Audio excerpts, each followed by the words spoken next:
الحمد لله. كما شفتوا البنات داروا مقابله اللي رجوليه كما كنقولوا. حاولوا انهم يرجعوا في المقابله، واخا انهم رجعوا في تعادل الدقائق الاخيره، مي كنهنيهم على هاد القتاليه وهاد لاغرينتا اللي عندهم. الحمد لله. المهم هو اننا عبرنا هاد بطاقه التاهل للفينال. الهدف ديالنا هو اننا ان شاء الله نخليو الكاس في المغرب المره الثانيه ان شاء الله، ونتمنى من الجمهور العسكري انه يجي يساندنا.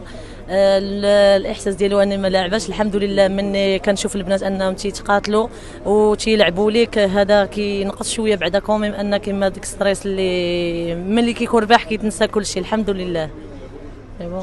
الحمد لله حنا فرحانين.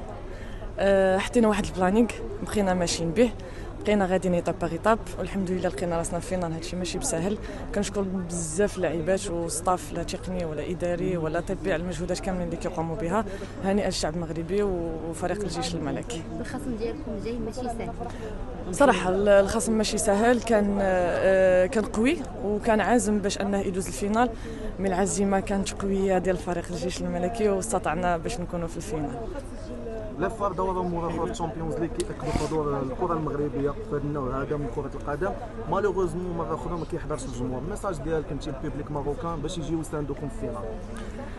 صراحه كنا بغينا الجمهور كثر، مي اليوم كان الحضور ديالهم يمكن على حساب المسافه شويه راها بعيده، حنا كنعذروهم، ولكن ان شاء الله كنتمناو غادي يكونوا فينا ان شاء الله. بغيت نوصل واحد الميساج. اليوم لانيفرسير ديال اختي هبه كتلعب معايا في نفس ليكيب، كنقول لها جويز انيفرسير وكنحبك بزاف، ان شاء الله تحققي كل ما كتمنى ان شاء الله. جو تام هبه. الجمهور ما كيجيش، شنو الميساج للمغاربه باش يجيو يحضروا في الفينال هذا مع التكامل؟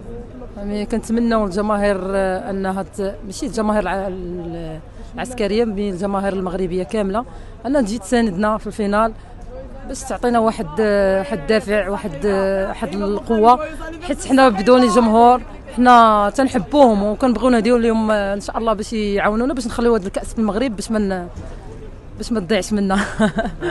ميرسي.